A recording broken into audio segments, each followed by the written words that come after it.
If you want to do a triathlon, yes, I understand it is a huge commitment, but definitely it is possible where you work and you can do triathlons. But the only thing is, be careful about what distance you choose. If you choose Ironman distance, you should be ready to train at least 18 hours weekly, at least 16 hours weekly. Less than 16 hours, you're not going to have a pleasant day on that race day. Right. Because you're going to, let us say you are a person who finishes an Ironman in 15 hours. You're training only 15 hours weekly or 16 hours weekly, and you are expecting yourself to do the entire 15 hours on that race day. It is actually tough.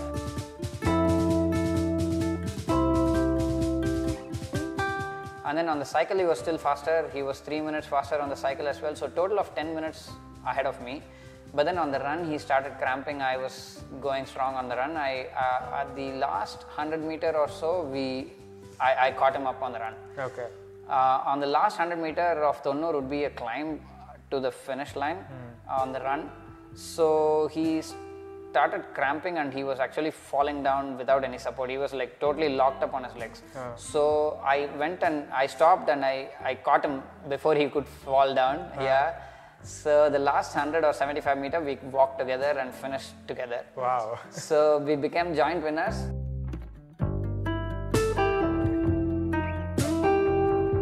The biggest thing for me was I shaved my hands and legs, and I thought I'm actually over prepared because I shaved my hands and legs and my head and everything. So I thought I'm super aerodynamic. And then I went there. I found that the wheels did not have spokes; they were just fully covered.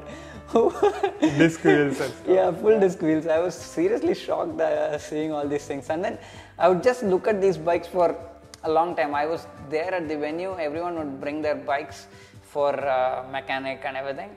I would stay the entire day in the expo and then see all these bikes. I had absolutely no clue.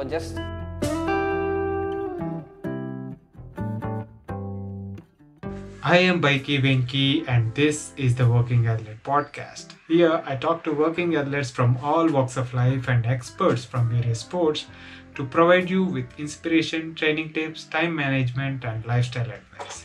If this is something that interests you, please make sure you subscribe to the channel so that you don't miss any future episodes.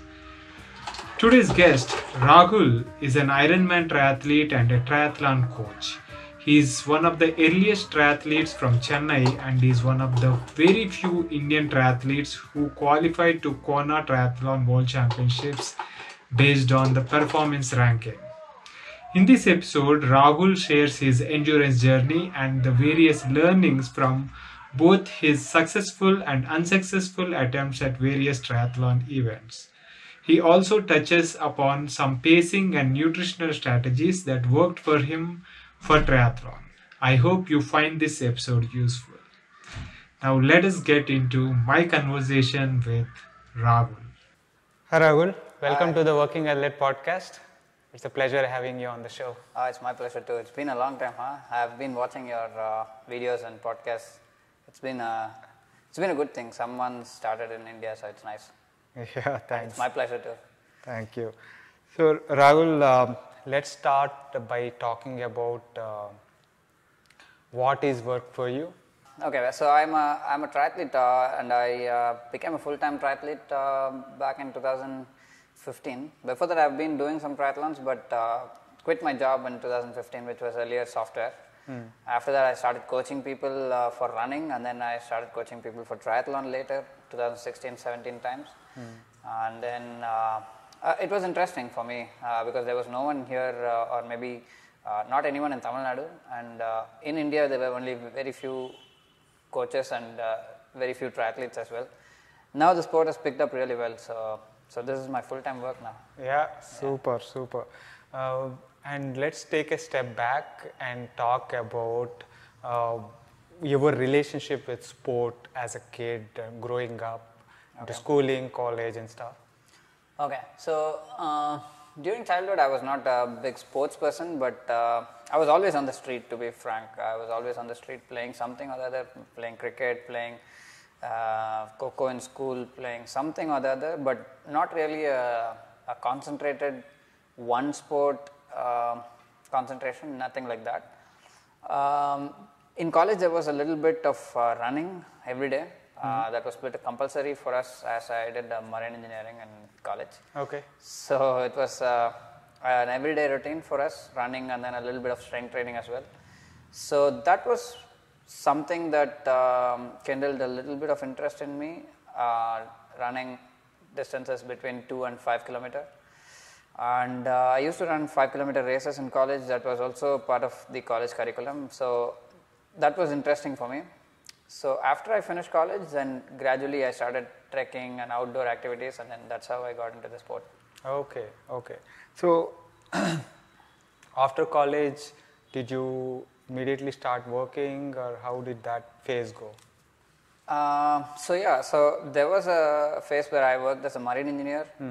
I did not like it much, frankly, and I quit the job, and then I got into software development. I was a software developer for a 3.5 year period, and then I worked in 2-3 companies, and then it was. I did not find it totally interesting, but sport was more interesting for me always. Right.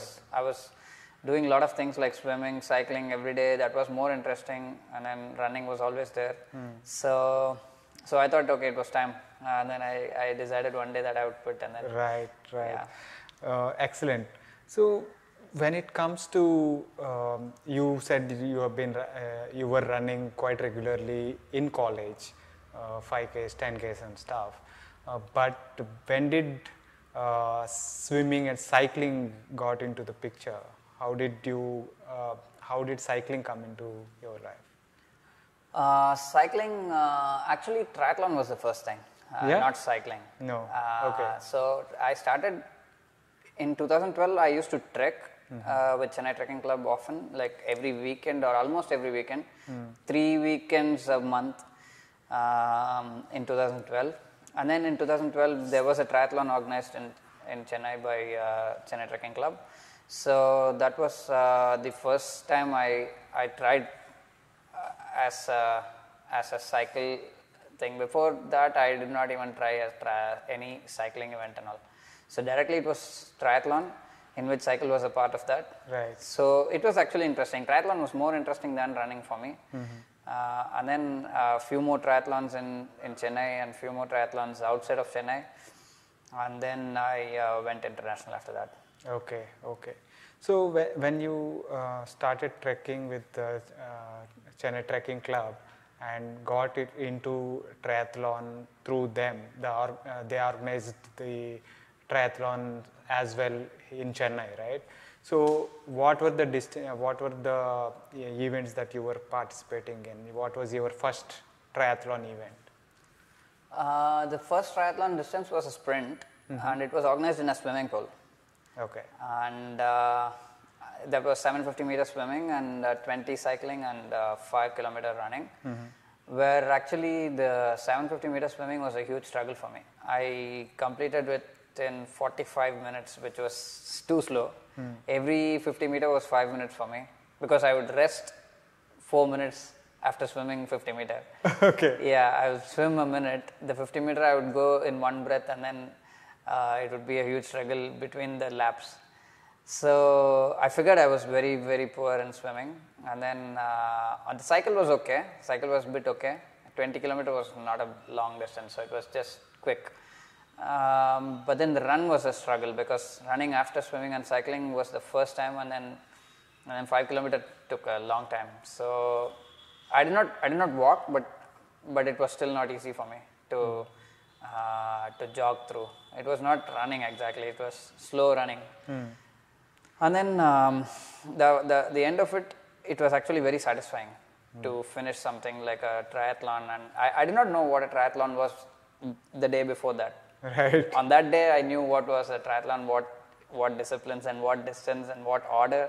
Right. So it was interesting, totally fun. And then the next weekend we had an Olympic distance, which was double the distance of that sprint. So that was even more interesting. So the 1.5 kilometer swim, 40K run, cycle and 10K. 10 kilometer running, yeah. So that was even more interesting. So that's how I got into triathlons altogether. So you took part in the next weekend. Next weekend. Yeah. Okay. What was that experience like? Because no, that was even tougher. Struggled, right? That was not even in the city. So this was inside the city where you swim in a pool. Right. And then run on roads. Right. So the second time the Olympic distance was in actually a place called Nagalapuram, which is in Andhra. So it was on trails totally. Okay. Cycling on trails was not easy. Yeah. We all had our MTBs rented, and running on trails was something else. And swimming was not 50-meter pool. It was a 300-meter dam. Okay. So no resting in between. So that was even more challenging. Somehow I managed with my backstroke and breaststroke and freestyle and everything mixed up. Completed the 300-meter every 5 laps of 300 meters. So completed somehow, and then cycling on those trails were muddy trails. Actually, a little bit of rain before the event, so it was actually very slush and mud. So it was not easy again. The running was 10 kilometer was too sunny after we took a long time on the swim and cycle. So the entire, I think I took around 4.5 hours or 5 hours for an Olympic distance, which was very, very slow and also very tiring. Right. But still, the interesting part was I was satisfied with with all the struggle I had. I was still satisfied with the experience overall. So that made me think about doing one more triathlon. But then I thought it was the end of the world. Olympic distance was after I finished, I thought that's it. It's the end of the world and everything, we have done everything. But then the organizer, Peter Van Geit, he had posted on Facebook saying that few people have done Olympic triathlon and then we are going to target for a half Ironman. So when he said half Ironman, I thought there must be something full Ironman. So I started Googling and found that the Ironman distance was something else. So it was very interesting to see these distances. So I thought while reading, I saw 3.8 kilometer swim, 180 kilometer cycle, and then 42 kilometer running. It was too dangerous. The distances were not even readable. It was dangerous to read. So I thought, okay, it should be a 3-day event or a 4-day event. And then the funny part was it's got a cutoff time of 17 hours. So I was terribly shocked. I mean, I was just calculating, I took 4.5 hours for just Olympic triathlon, and then how much would it take for me to finish? And then I stopped thinking because it went not into even in my days. consideration. Yeah, it was not even in my fitness or consideration. But then he said he would organize a half Ironman in the 2 months, in 2 months' time from the Olympic distance. So I thought I should start preparing for it, and then that's how I started swimming, practicing. I practiced a little bit for everything. Right. Then it got more interesting that way. Okay. So you had like 2 months to prepare for it instead of say knowing that an event is there next month, next day or like next weekend. So you had like 2 months. How was that preparation for it, and how did you end up doing your first half distance Ironman? Okay, that was again, so I knew my swim was nowhere close to 1.9 kilometer non-stop or a 3.8 kilometer non-stop, and with that kind of a swim, I wouldn't be able to cycle well or run well. So I knew that I should do something with that. So what I did was I enrolled for coaching in State Development Authority. So I used to swim morning and evening, 10 sessions weekly. That was a life-changing journey, that swim, because I was swimming with the state level kids and national level kids. I mean, they were swimming and I was watching. I was just watching them go by. I was anyway in the same pool with them. So that was motivating and inspiring, and every day I'd be present there. Around 8 to 10 sessions weekly, and I would cover 10 kilometer weekly initially, and then gradually went up to 30 kilometer weekly. Every day it was interesting. It took me 6 months to get to 25-30 kilometer weekly, but then it was definitely something that changed my entire attitude towards sports and everything. Okay. So that 6 months period in swimming coaching, that was a good journey for me, and I will never forget that part. So I did not participate in the half Ironman the same 2 months period. It took around 4 or 5 months after the Olympic distance for me. So I was very confident on my swim. I knew I would not stop anywhere. I did not have to take breathing space in between and all that. So I did the half Ironman next year, February. That is from August next year, February, around 6 months gap in between. So by that time, I was good in swimming. And then also I purchased a cycle for that event. My first road bike was Scott Speedster. It was actually a good bike. Yeah. And then running was also a bit okay. I used to train a little bit for running and cycling, but a lot for the swim. And then that's how it went. Half Ironman. So which year was this? 2013 February. 2013 February was when your first half Iron distance was with CTC, Chennai Trekking Club. Okay. What was, because you trained specifically for swimming and you purchased a road bike and you participated. So how did that event go for you? The swim was well. Yeah. Swim was good because I was quite prepared for the swim. I think I did a little faster than, I think I did around 45 minutes. 750 meter was the same 45 minutes and 1.9 was again 45 minutes. That was not a bad timing at that time. It was good for me. Right. And then cycling and running were not so great because I was training a lot on the swim. But the entire event I took around 8 hour around there. I'm not sure about the time right now. It's been 9 years now. Yeah. I think I took somewhere around 8 hours. Yeah. I was quite happy because 8.5 hours is the international cutoff. I finished within the cutoff time of international standards, and then also the individual cutoff I met in international standards. Right. And again, this was the 1.9 swim was not again in a swimming pool. It was outside of swimming pool. So it was actually a good experience overall for me to finish within 8 hours. Right. So how was the progress from there? Doing half Iron distance. Did you quickly jump from there to full Iron not distance, exactly. or No. how did the progression take place from Okay. there? So when I finished this half Ironman during the CTC event, Peter wanted to conduct a full, but actually at that time there were few people from sprint graduated to Olympic distance, and then from Olympic distance only there were two of us who finished the half Iron. Okay. Because sport is not in India, sports is not an everyday thing. For most of them, it's a once in a lifetime experience. They finish sprint distance, they think that's it. Yeah. Then they go to their job and then their family and then everything. So I was one of the only few who finished the half Iron from the sprint and the Olympic. So Peter asked me if I can do the full. So I requested Peter if he can conduct a 3/4 distance. There is no such international thing. Yeah.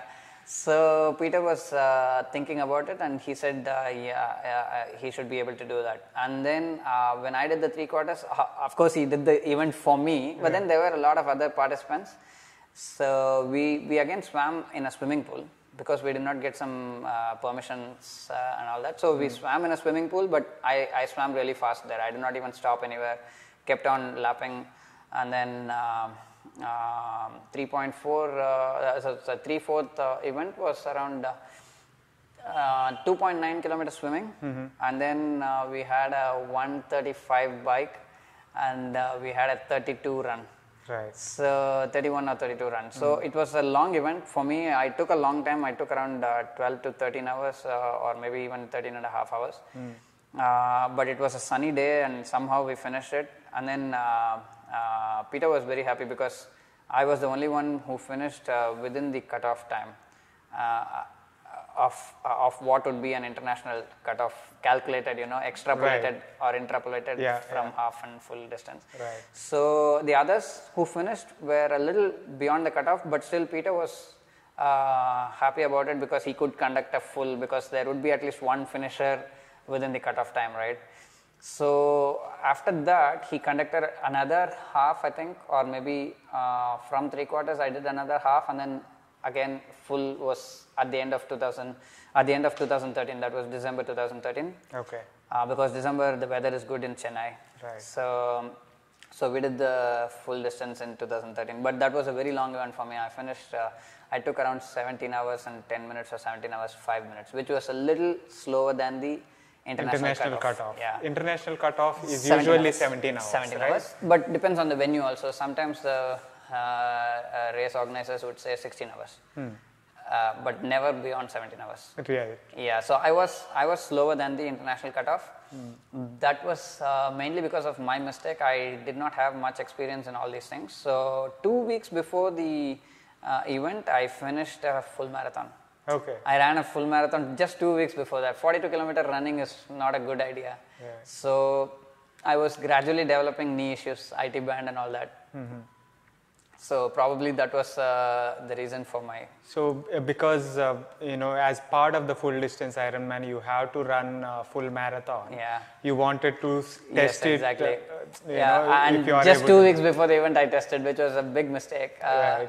But anyway, in those times, there were hardly anyone doing triathlons, and I was not a big internet or a social media guy, so I had absolutely no clue on how things would go. And in India, there were hardly anyone who finished an Ironman. There were around 7 or 8 at that time. By the time I went international, that was 2014 September. When I went to Malaysia, I was the 9th or the 10th Ironman in India. So, and that too, I had no smartphone. Right. So I was totally zero on social media. So I had absolutely no clue and no guidance. It was all by my own mistakes, trial and error, everything I learned by myself. Right. Yeah. So let's talk about your first outside event. Till now it has been all the locally organized CTC triathlons, right? So what was your first event outside this atmosphere, and how was that experience? Okay, 2014 I did my first Ironman Malaysia. That was in September 2014, and even then I did not have a smartphone, so I was still not really connected throughout. So when I went to Malaysia, the entire atmosphere was very different, because what I had seen in Chennai was all road bikes and also alloy road bikes. I hardly had any carbon road bikes in my view. So when I went there, the bikes were very different, first of all. And only then I realized that was a triathlon bike. A triathlon bike is something else.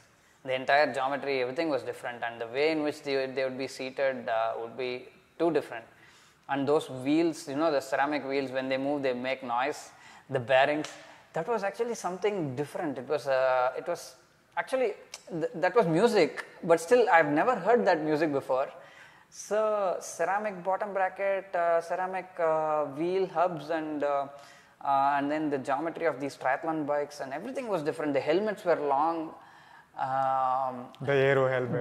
The biggest thing for me was I shaved my hands and legs, and I thought I'm actually over prepared because I shaved my hands and legs and my head and everything. So I thought I'm super aerodynamic. And then I went there, I found that the wheels did not have spokes; they were just fully covered.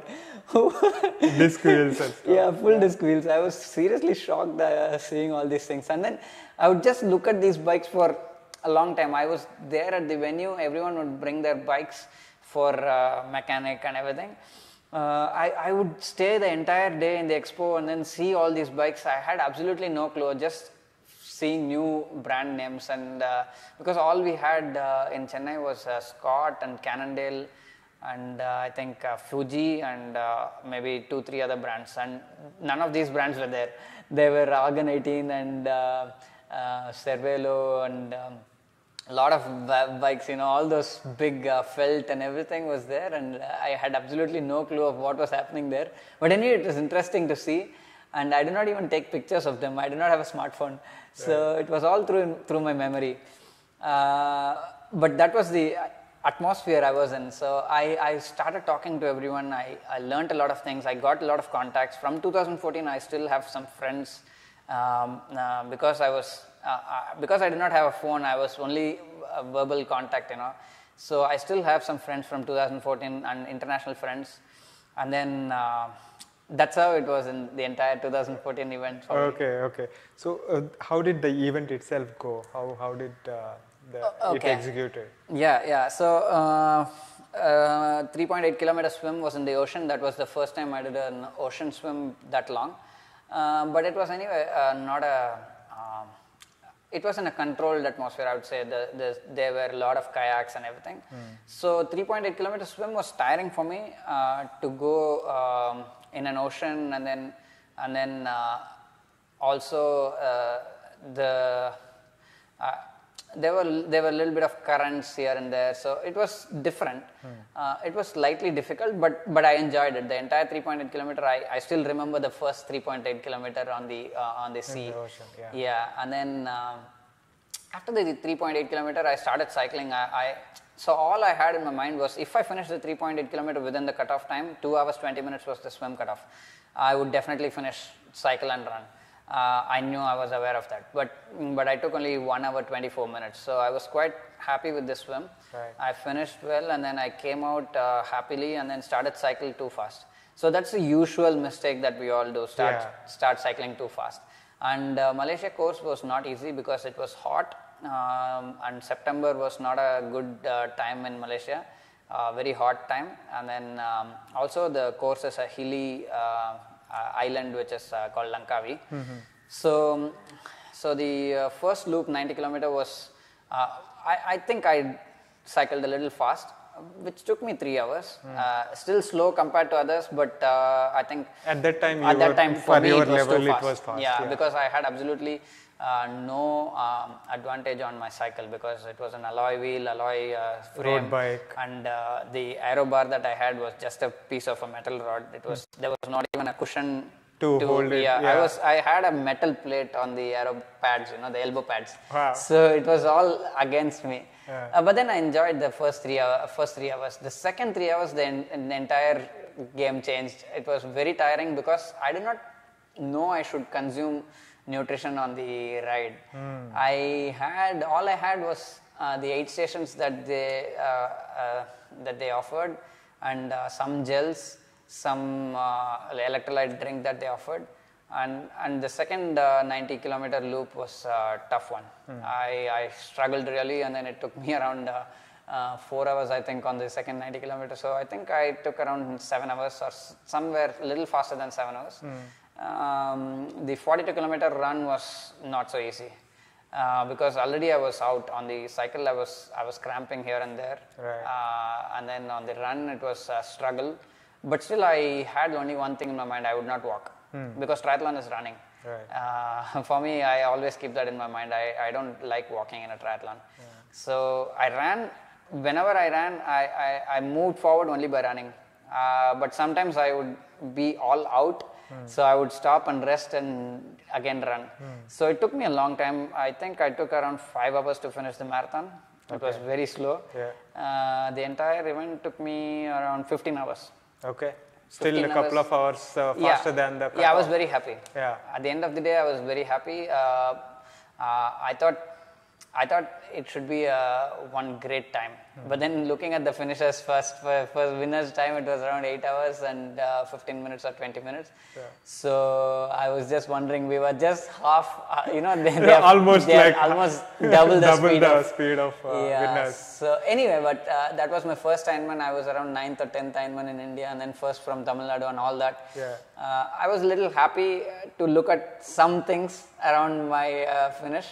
And also some things that I should go back for it and then do better next time. So that's the first event, that's how it went. Brilliant, man. That is an experience, especially those things that you do for the first time.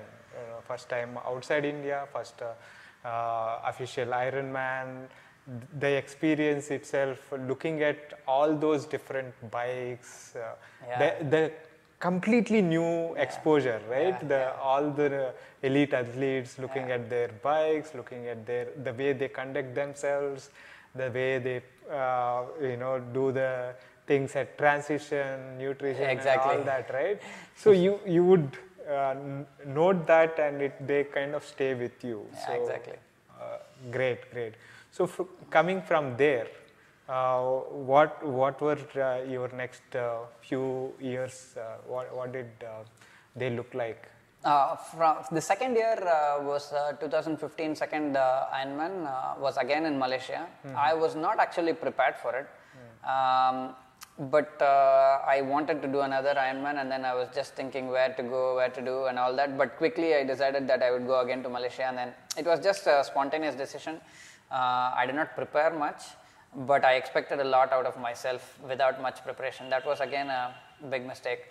But still, I learned a lot, and another huge, I would say it was a mistake, and also it was a beginning of something. I got a triathlon bike. For the first time in Chennai, someone had triathlon bike, and that was again me.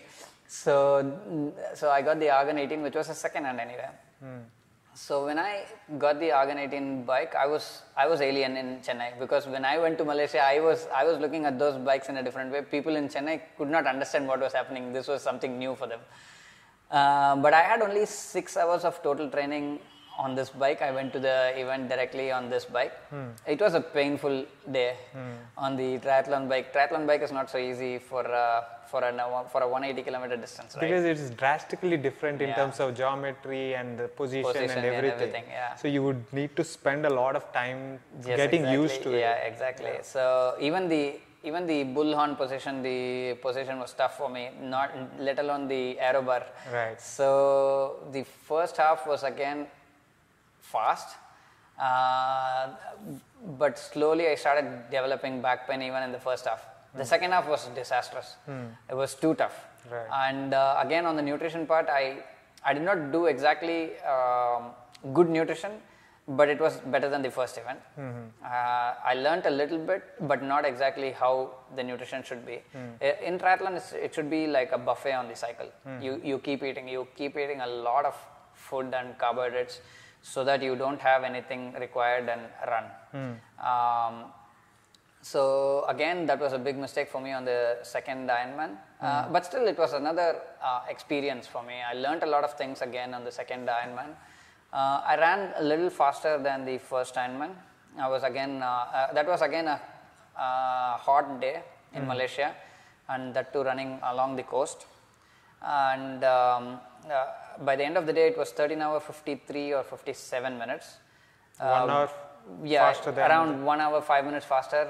So I was really sad about it. I thought I would finish 12 hours. Okay. But because of all the under preparation, because of all the mistakes that I did, I deserved only 14 hours. That would be my. That was what I should be happy with. Right. So. But we always want more. Yeah, right? we always want more. By the end of the finish on the second Ironman, I was very sad. I was not happy. I was not satisfied. I was nowhere close to. I could not even console myself. It was looking at them.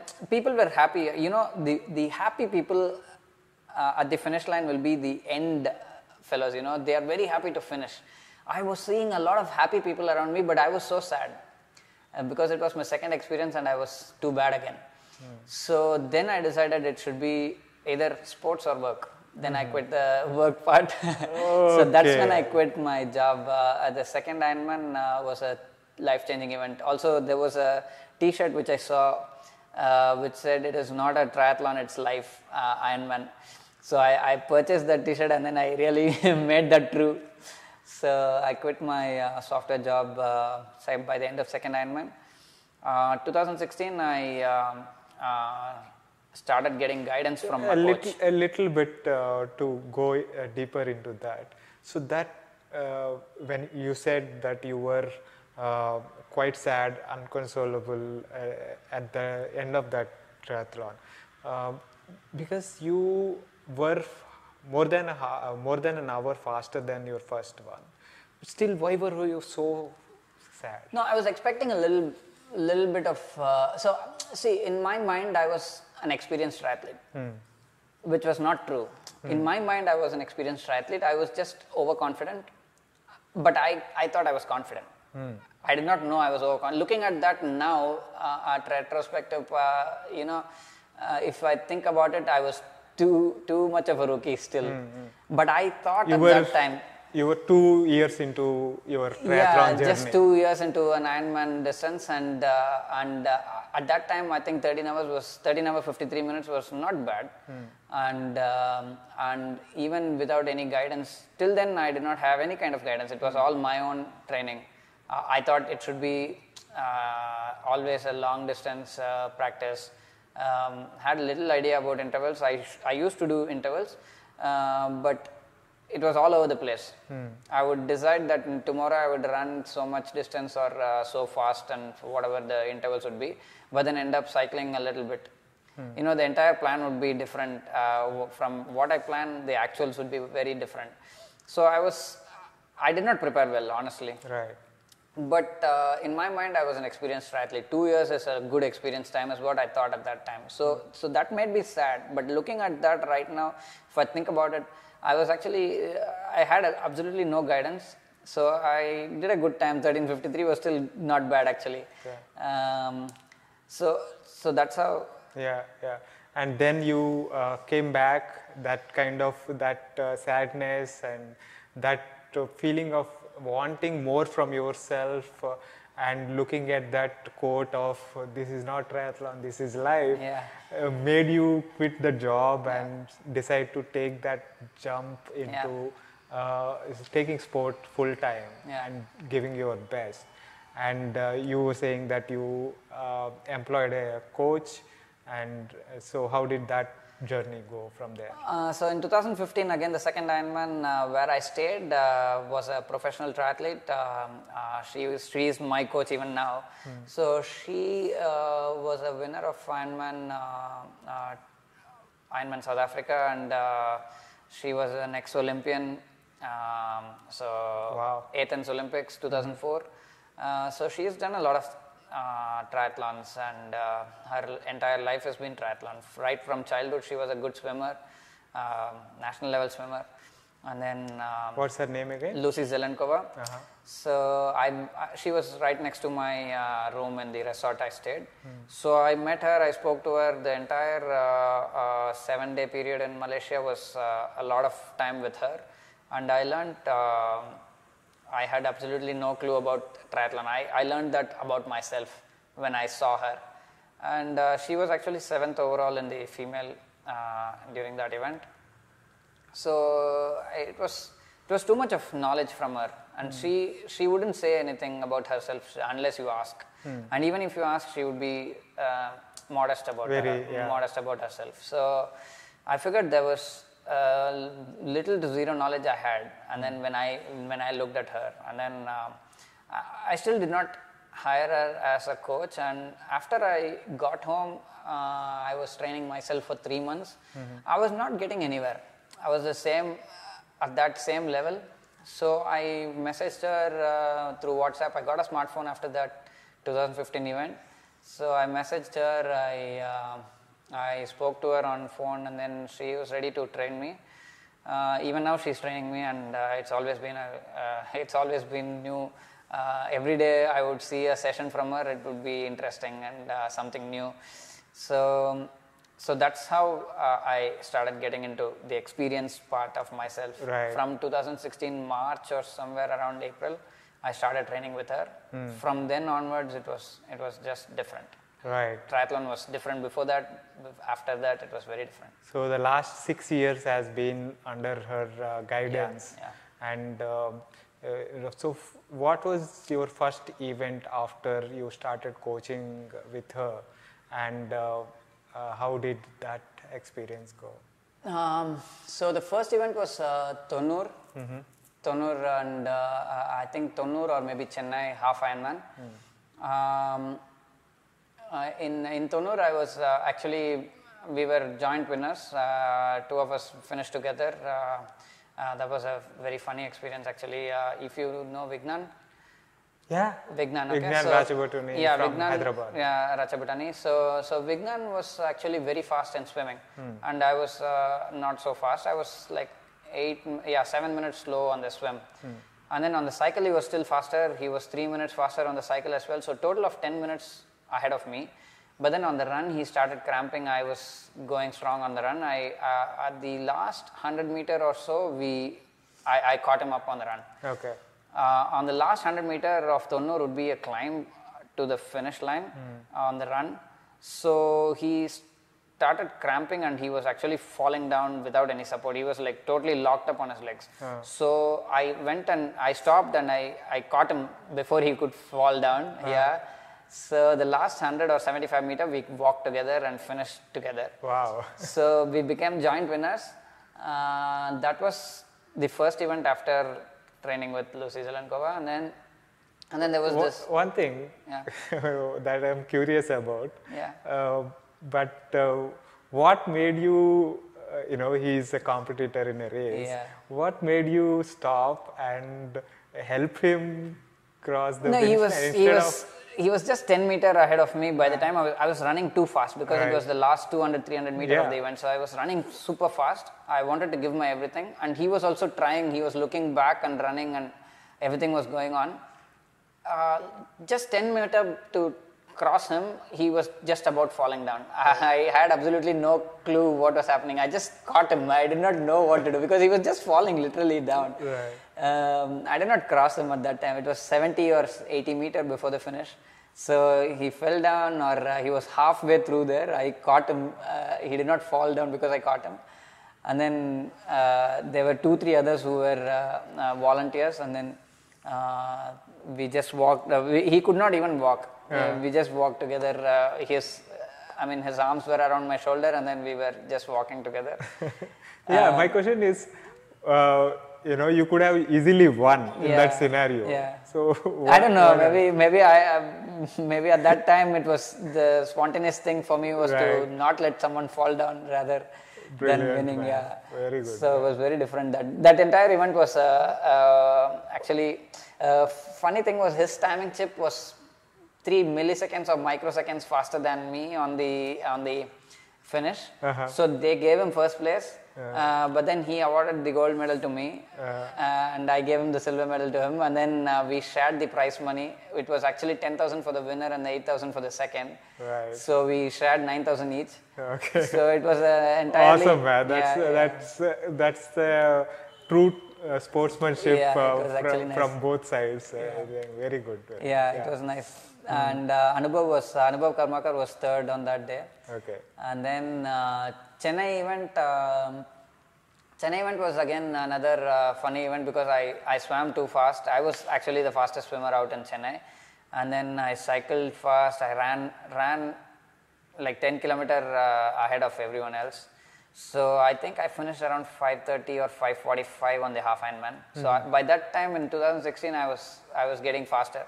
So I finished 5:45, maybe 5:30 somewhere there in Chennai, and then the second place was 1.5 hours or somewhere behind me. So it was 7 hours on the second place. And actually, I did not have much competition, so I thought I should go for international often. So when I applied for Netherlands, I got rejected on the visa. 2016, I should have done Netherlands Ironman, but I did not. So then the first international Ironman after getting a coach and a lot of guidance and nutrition and everything. So it was 2017 Australia. That was in the month of May. But a lot of things happened. I had typhoid before the event. When we train a lot, we are very vulnerable. Our immunity is low. So I got typhoid, and then it was 7 weeks or 8 weeks before the event. So I tried something like a vegan diet instead of having all I had to do was cut down the oil and spice. So I thought I would go vegan, and then vegan diet for 7-8 weeks. The event went well. I did around 11:47 or something. 11 hour 47 was a good time at that time. You kind of met your 12-hour thing that you had earlier, right? 2 years. It took me 2 years to clear the 12-hour cutoff. And 2 hours lesser than the previous. A little more than 2 hours. But again, I was not really happy about it because, so there is one thing always in my mind, I never get satisfied. Even today, I'm not satisfied. In Australia, I had a target of finishing before darkness, before sunset. That was my target. But it was daylight saving at that time. So by the time it was 11 hours, by the time it was 5 o'clock or 5:15, the sunset and then darkness. Right. So I finished in darkness. I was very, very, very sad about it. So 11:47, but it was a little, a course was a little tough because the roads were very bad. Right. So the course was slightly tougher than an easy course. And then I went to Sweden the same year, 2017, where I did 11 hours and 23 minutes or 11:23 or 27. So that was actually in broad daylight. I was very happy about it.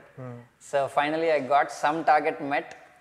But then I did not run a sub-4 marathon. I ran 4 hours 7 minutes or 4 hours 10 minutes, which was in my mind it was slow. So there were a lot of targets that I was missing. In every event I would have a target and I would miss it.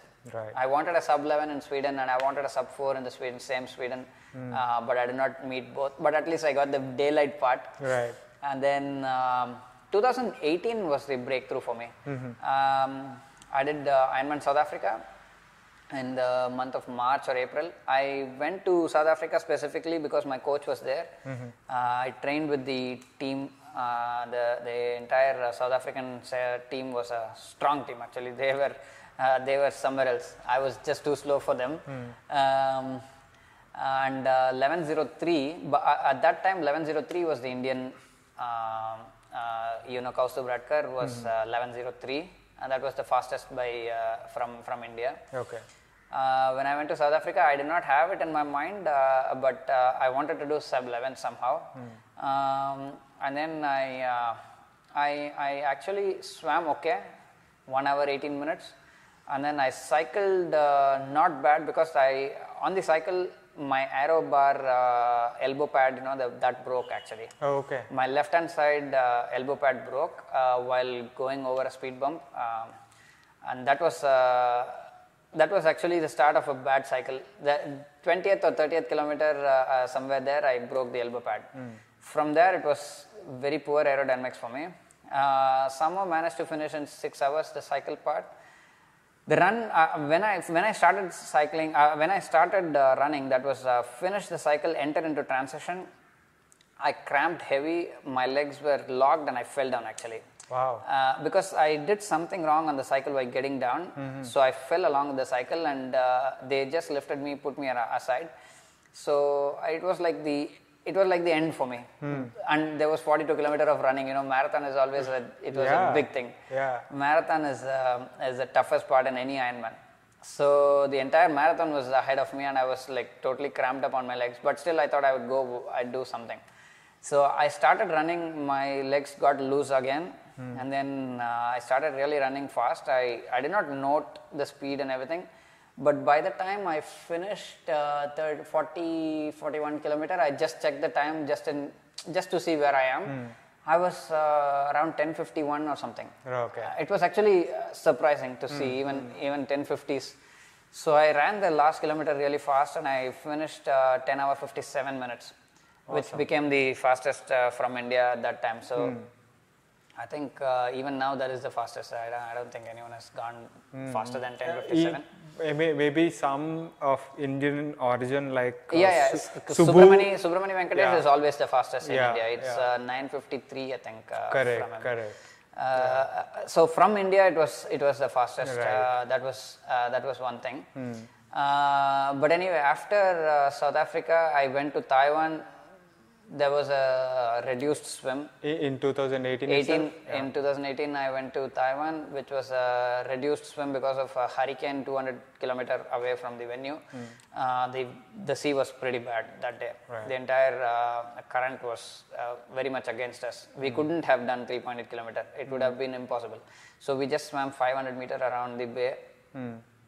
But the cycle was disastrous because of the winds. It was just too hard. They banned the full disc wheels they said only 60 or 80 depth. Yeah. And at one point I remember it was 67 or 70 kilometer per hour because of the tailwinds. Wow. It was a flat course. Yeah. I cycled 70 kilometer per hour. Yeah. And on the return, the same bridge connecting the two islands in Taiwan, I cycled 7 or 8 kilometer per hour on the return. That was the dangerous winds actually. It was dangerous winds because it would be either tail or head or cross and everywhere. And when it was cross, it was just sweeping us out. If you would lose focus on your aero bars, then you would just fly. Right. That was the kind of, it was a windmill area, a lot of windmills near us and very close to us. It was an experience for me. I finished again 6 hours. 6 hours was a survival for me. 6 hours on the bike was definitely survival. Right. And on the run, I was not able to run straight because of the crosswinds. Yeah, You were at one being point blown I remember. away everywhere. Yeah. At one point I remember I did not land my feet for 1 or 2 seconds because the wind between the buildings, there were skyscrapers. Right. Between the buildings, the wind was too heavy. I did not realize that it would be so heavy. I just did not land for 2 steps, and then I really was shaken at that time. I was in shock. But again, in Taiwan, I did something that I was very happy about. What happened was, by the time it was 10 or 13 kilometer on the run, I slowed down everything. My body was shutting down slowly. So 13 to 22, 23 kilometer, I was too slow. I thought it was the end of the race and I would just finish it somehow. But I started thinking, why did I even come from India to Taiwan?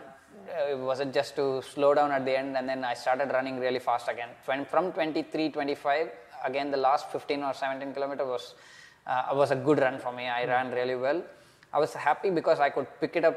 In a marathon, it's really tough to pick it up after dropping. Right. But I did that, and that is always something. There was that mental switch. Yeah, it was a good thing for me. Every time I slow down in an event or even in a training session, I think about my Taiwan pickup. Right. The switch on the last part of the run. So that's actually possible. So that Taiwan part, that's the fantastic part I had as a learning. Since it was a reduced swim, I finished 9 hours 47 or something, 9 hours 53 minutes. I don't remember exactly, but I think it was a sub 10 because of the reduced swim. Yeah. Otherwise, it didn't have been. Right. Again in 2019, I went to Ironman Texas. I was really prepared for a sub 10:30 or even a sub 10 if possible, because it was not a hilly course, it was not a tough course. Texas is a fast course. But the problem was 3 weeks before the race, I was training in Ooty and then I had an accident downhill. Oh. So I broke my shoulder and it was a dangerous part. It was on the downhill, I crashed into a tree. So I had a fracture which would not have a sling. I mean, it was at the edge of my shoulder, so there is no sling for it. Right. So there is not even a plaster for it. Yeah. So You can't really put a plaster on the Yeah, shoulder. yeah. Even clavicle, you will just put it in a sling and you can let have a hope sling it- for a clavicle, yeah. but this fracture was very different. It was at the edge of my acromion. So the difficulty was that I could not move my left arm. My left arm was totally immobile. I had only 3 weeks to the event. I could not train for cycle. I did not run much also. The last 3 weeks I had barely any kind of training. I was just running a little bit here and there. And also 1 week before the event, my cycle was in my friend's, my cousin's garage in America. So he ran over the cycle. The wheels broke. The wheels broke. Everything was against me in that event. So I rented a zip wheel. So somehow luckily I got things sorted. I went to a chiropractor and he fixed my shoulder just so that I could move my arm and keep it in a place where I can just lift it up straight and above my head. Swim. So I swam. My only aim was to finish within the cutoff because it was a one-arm swim for me. Right. I swam one arm. I just wanted to finish within 2 hours. So when I started swimming, 3.8 kilometer distance, generally you would be 1.9 on each arm, right? By the time it was by the time you go 3 kilometer on an Ironman, it would start paining. Your arms start getting tired. By the time I got 1.5 kilometer, I felt the tiredness on my right arm. It was again because it was doing double duty. Yeah, right? It was mountain. After that, it was a mountain to climb. So by the time I was 1.92, it was too much of pain. And then by the time it was 2.5, I could hardly feel my arms. My right arm was numb. I tried to move my left arm just to check if it would work. It did not work. It was just too much of pain on the left arm. Left arm was useless. So continued swimming the remaining part on the right arm. I did not even know whether I was swimming. I was just moving forward. So by the time I finished 3.8 on the Ironman course, it was 1 hour 40 minutes or 1 hour 41 minutes. I was very happy with it. Yeah. I just finished it in time. Man, yeah. It took me 100 minutes of swimming. Actually, I had prepared really well for the swim. Right. I was actually aiming for a 1 hour 10 minutes or so. Right. But then, it was 1 hour 40 minutes. I was still happy about it. I cycled, but since there was hardly any training in the 3 weeks to the event, so the cycling was tough because I could not digest food. Okay. When you're training hard, you are actually teaching your digestive system to digest food. But since I was not training the last 3 weeks, my digestive system was slowing down. So on the cycle 180 kilometer, I think I stopped digesting any gels beyond 90 kilometer. Okay. I hardly had any 2 or 3 gels. The third or the fourth gel I was just throwing up. Yeah, I was not able to consume. So it was all liquid electrolyte, Gatorade and whatever they gave, and it was very bad. After 130, 140, I was cramping. I just finished 180 somehow. On the run is my favorite always. So I started running my usual pace. I ran around 16 kilometer. By the time it was 15, 16 kilometer, I had a blackout. So I was half conscious there. My eyes dropped, and then I immediately realized that something was wrong. So I stopped. Okay. I was just, half unconscious, half conscious part. I realized if I had pushed a little 1 more kilometer, I would have ended up with a DNF. Yeah. So I'm very happy that I was aware of myself at that time. I stopped immediately. I stopped at a night station, started eating everything they offered. I had a lot of, just pushed all through my throat, and then I gained a little bit of consciousness, like a lot of coke and everything. I started. From then onwards, it was just a run walk. I could not swing my left arm. It was just holding my left arm close to my chest, and then everything was against me. The last 20 kilometer was too bad. Somehow managed to finish because my friend's reunion was there in the finish line. All my school friends who are settled in US came to watch me finish. And it was nice. I finished around 12 hours 53 minutes or so. It was a long day for me that day, but I was happy at the end. I somehow managed to finish despite, one up. Finishing the event with one arm basically is something, right? You when you push through barriers like this, you come out learning so much. Right, about your own pain thresholds and your own mental processes. It is something else, man. Absolutely awesome. So when I have a bad training session, when I'm going through a training session, halfway through if I feel down, so I think about all those Taiwan second half marathon of the Taiwan leg, and then also the one arm swim on the Texas Ironman. So all these things can just help me go through a tough session. Sometimes these help me. And then the Ironman after Ironman Texas was this year South Africa, where again the wind picked up in the morning, and they had to cancel the swim because of the ocean's the behavior. Tides were too the ocean's behavior choppy. was too bad. It was just too bad. The number of waves we could see from the shore was around 7-8 waves, which is not actually easy. It's very difficult to penetrate through 7-8 waves. and the temperature dropped to 16 degrees or so in the water, and 16 degrees Celsius water is very, very cold. So the current and wind and everything was against us, so they cancelled the swim.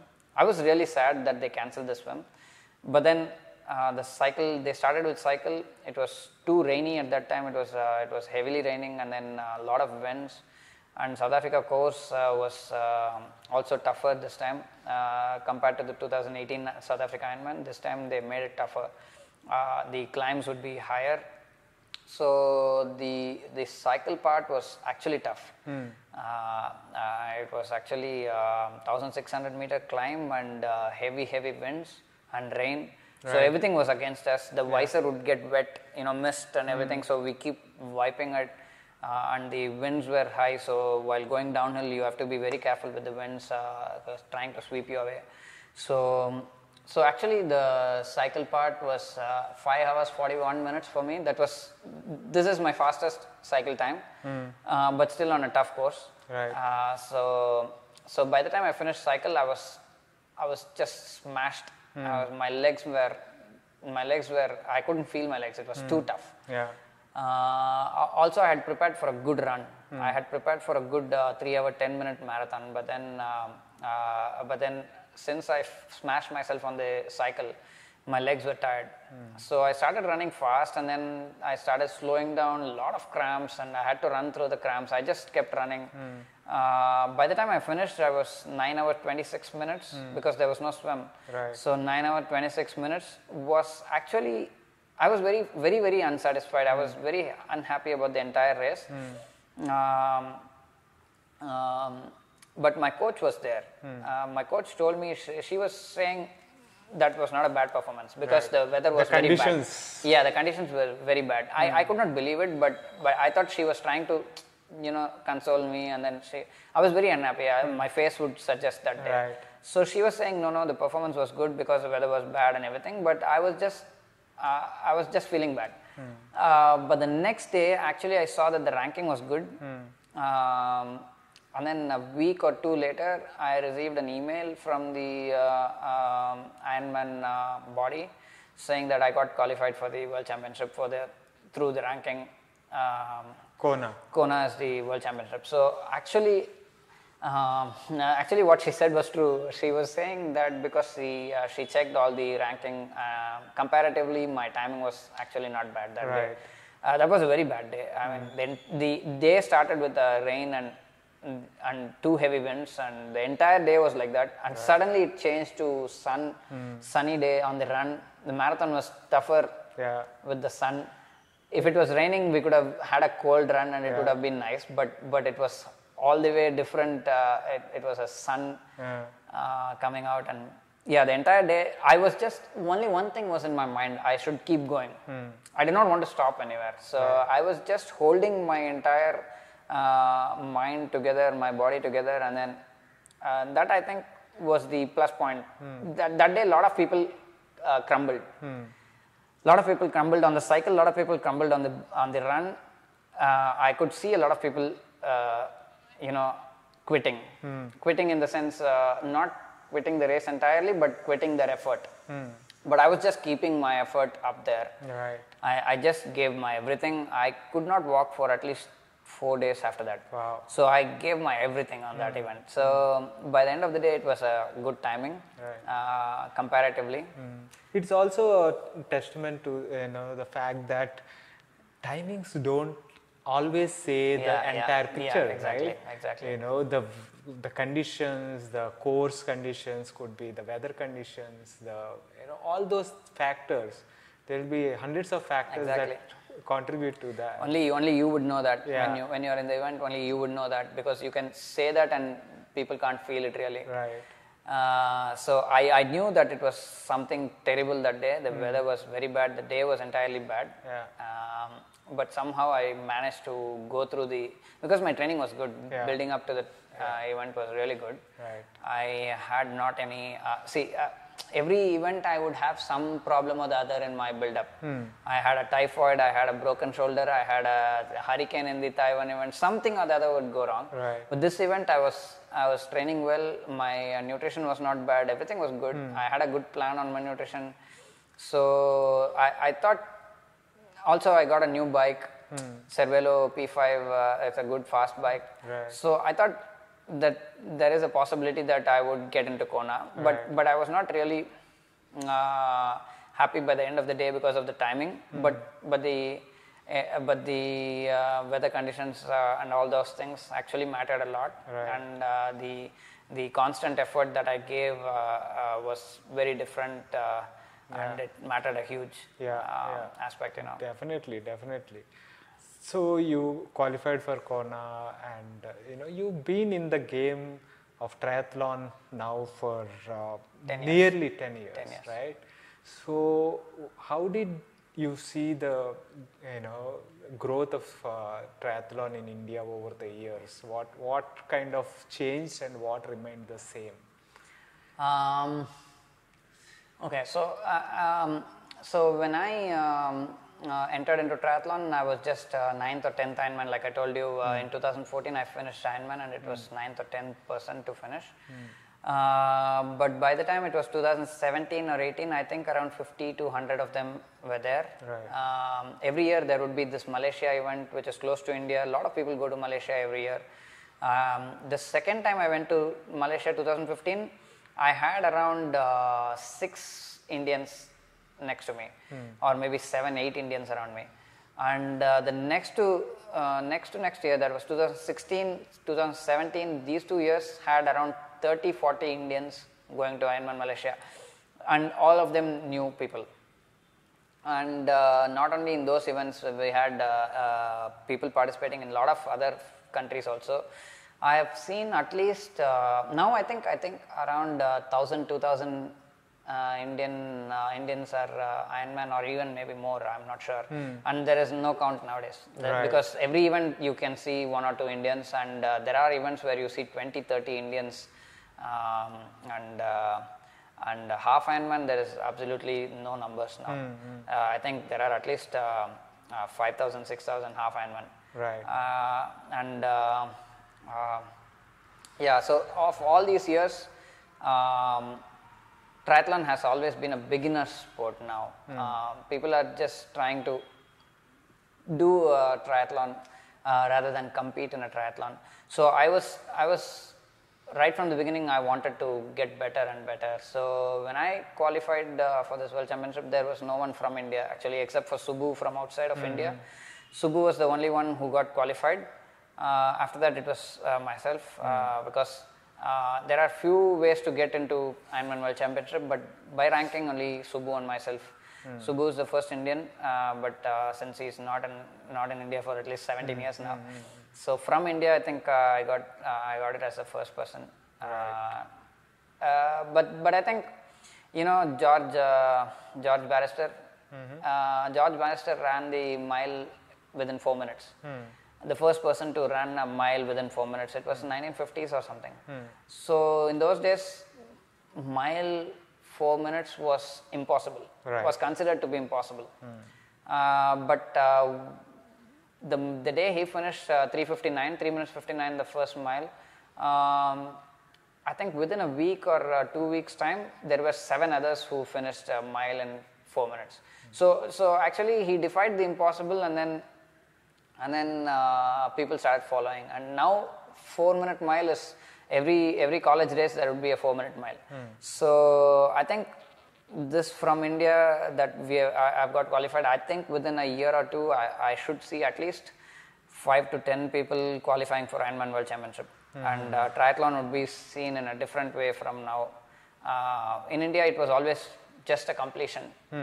You finish within 17 hours, you are good. And even attempting a triathlon of the Ironman distance would be considered good. But I think from now on, within 1 or 2 years, people would look at it as a competition rather than a finishing event. Right. Yeah. So that's the 10 years. In the last 10 years, you how asked it me, progressed. the way in which people look at triathlon is different now. Right. If you do a simple triathlon, a sprint triathlon, it would be on the news. Now, if you do an Ironman, it would be on the news, like 5 years from after I started. Yeah.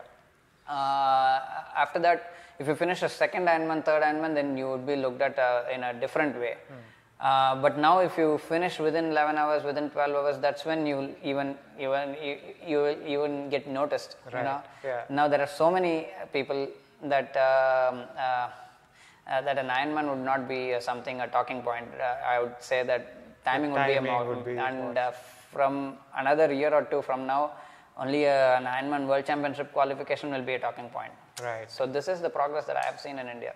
Yeah, definitely. I think as the numbers and increase, as the participation increase, and as the number of people taking part in these events increase, also the perspectives, like from just finishing an event, it will kind of move to looking at the timings and exactly. Looking at targeting something that once was thought impossible, like sub 10 and stuff like that would become the targets, and people will be looking forward to those goals and breaking them. Correct. So I think it is progressing in a right direction. I've seen the growth from a third from an outsider perspective. I'm never into triathlons, but from an outsider perspective, I've seen the growth over the years, and the numbers are huge. Yeah. When Ironman Goa Triathlon 70.3 came up, it's like filling up just like that within a day. Within a day, there are houseful. Yeah, registrations got full. Yeah, so this is very encouraging for the sport. Yeah, exactly. So now, like I told you, the 70.3 Goa event, I did not participate. But still, I saw 1,000 participants there. Right. And that is just within India. Right. Outside of India, there are a lot of events that people are doing. That's why I said it should be more than 5,000 number of. And so many people did not get registration because it got filled up quick. Correct. And I am aware of triathletes who did not participate in Goa. So there are so many numbers of people. The numbers are huge. Now a lot of people are looking at triathlon as a sport. Earlier, whenever I meet a person, I would explain what a triathlon is. Right. People would call triathlon triathlon. That was funny, Now I see people who still don't understand what a triathlon is, but also I see people who know what a triathlon is and who know what an Ironman is. So the entire thing has changed. Last 7 years, when I finished 2014 first Ironman, I used to explain to everyone. True. But I see now at least 30-40 people out of 100, I don't have to explain to them what an Ironman is. Right. And at least 50-60 people know what a triathlon is. Yeah. So they already know, okay, is it not cycle, swim, run? What is the order? At least so much they ask me. At least so much of knowledge they've got. But earlier they had absolutely no clue. Right. Out of 100 people, 1 or 2 would know what a triathlon was and what an Ironman was. Now I think a lot of people know about it. Yeah. So over the years, when you started, you talked about the kind of nutrition mistakes you did. Not eating enough and all that, right? So, and now you have been in the game for 10 years. You've been coaching people, guiding a lot of triathletes on their journeys. So what are the kind of nutrition tips or methods that one needs to follow for an event like Ironman? For nutrition aspect, I think in triathlon, nutrition is more important than any other event because it's such a long event. All the events that we talk about, the short events and all, we have nutrition as an aspect on the training alone. But triathlon is a sport where on the race day, if you make a mistake on the nutrition, the entire race would be a big disaster. So the nutrition for training, I would say a lot of protein intake every day according to the training. For example, if you train 2-3 hours every day, you should have at least an 80 gram of protein supply. And so this is for the training part. You concentrate a lot on the protein. But on the race day, it's entirely different. You concentrate more on the carbohydrates. You a little bit of protein as well.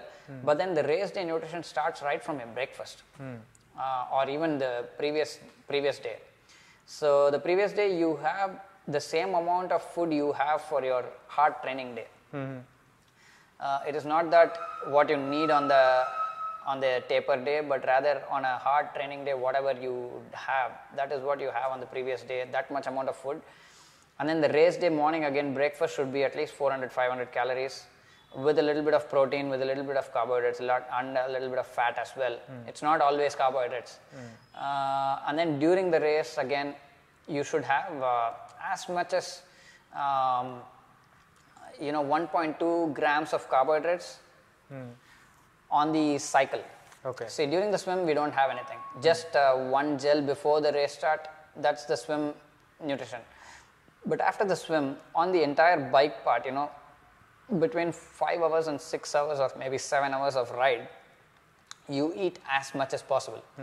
Because you're not going to be able to... So, if you kind of break it down, you mean 1.5 grams per... 1.2 grams of carbohydrates. So, let's say... Per kilogram of body weight. Okay. So, let's say I'm actually 55 kilogram, but for easier calculation, let's say I'm 50 kilogram. So, I should be consuming somewhere around 55 to 60 grams of carbohydrates every hour. Every hour, correct. Okay. So, that would give me 60 grams of carbohydrates, would give me around calories 240 every hour. Correct. 240 calories every hour would be 2.5 gels. Or you should also have a little bit of solids like a bar, protein bar, a little bit of protein in it, not heavy amount of protein in it, but a little bit of protein is required. The first half of the cycle leg, you will be able to digest well. And that is when you consume a little bit of protein also. It's good to recover a little bit. And on the second half of the cycle, it's totally gels. You cannot consume protein, you cannot digest protein after that. Right. And on the second half of gels, you should consume as much as possible, because that is the nutrition that's going to get you through the marathon. The second half of the bike. No, on the marathon. No, you mean talking about loading up during the second half of the cycle, bike, so that you will run. top up for the run. Yes. Yeah. So you will be able to run well with the nutrition that you had on the bike. Right. If you did not consume a little extra on the bike, on the run, you would need to consume. But on the run, by the time you finish 3.8 swim and a 180 cycle, your digestive system is going to be too slow. You're not going to digest anything. You can consume them, but I don't think the body would be able to digest it. Right. So you consume as much as possible on the cycle when your digestive system is still working. Right. To be honest, on the run, the marathon, even the sphincter muscles won't work. You don't even know whether you're urinating. You can't control. You just start urinating, you have no control over it. You cannot stop yourself. So much is the tiredness in the body. Everything is stopping except your legs. Everything is stopping to work. Right. You are just pushing your legs beyond the limit. So that is going on a movement. Right. But the digestive system, your urinary system, nothing is working. Right. On the run, all you would want is some Coke, because you would have had so much of gels and bars on the cycle. Your mouth will not take anything interesting, like a gel or a bar. All you would want is a Coke. So in any Ironman marathon, they would have Coke in every aid station. Right. That is the only sugar that you would be able to consume. Yeah, it has sugar and it has a little bit of caffeine, and so it'll keep you going. And maybe a gel here and there, maybe 2 gels over the entire marathon. You cannot go beyond 2-3 gels. Right. It's tough. Yeah. And I generally consume Coca-Cola, salt capsules, and a little bit of water through all the aid stations, and maybe 1 or 2 gels throughout the marathon, because I would have had enough on the cycle. Right.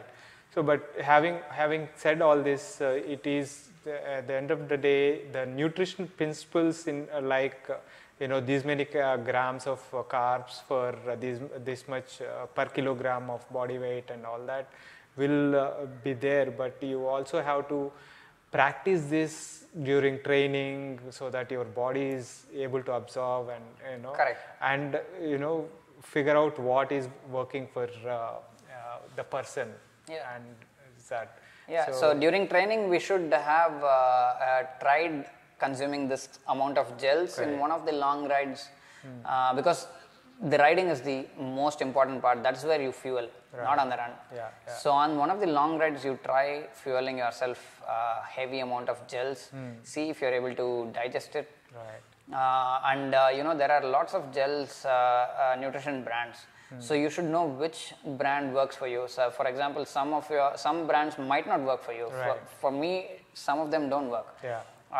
Some of them I consume, I don't throw them up, but I don't digest also. Right. Some of them I throw them up immediately, I know it's not going to work.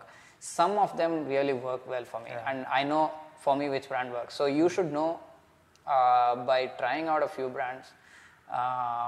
There are so many brands available, and that is actually serious. You cannot go with just one brand. Right. You have to try a few brands to know which one works better. And also the salt consumption should be high. On the cycle I don't have water. I have always a mixture of water with the salt, electrolytes. Right. So I have been using a lot of electrolytes. Now I know which one works for me. So you should again try the electrolytes also, because that is a major part where you know whether you're going to cramp or not. Correct. So that's going to be an important part. And always look for magnesium and potassium in the electrolytes. Yeah. If you don't have magnesium and potassium, then you don't go for that brand. Right. That's it, simple. You don't even look at it. Okay. So you should try a few electrolytes over the rides and runs. Then that's how you prepare yourself on the nutrition part. Right. Awesome. This has been a fantastic conversation, Raghul. Thank you for sharing all that insights. To kind of conclude the session, what are some of the tips that you would give working athletes to do well at work as well as sport? Mixing with work and sport. Okay, first of all, I would like to say the sport part alone. So from what I see, all the people who participate in triathlon, or 99% of people participating in triathlons from India, I see that they are interested only in the distance. But triathlon is actually where you swim, cycle and then you run. But in India there are hardly anyone running in the marathon. It's actually very bad. But they don't think that half iron is something good. They don't think Olympic distance is good. They think only Ironman is good, and because of the word Ironman, I think people should try the shorter distances, try to get better on the shorter distances, Olympic distance, and then the half iron distance, a few half iron distances. You should be able to run well.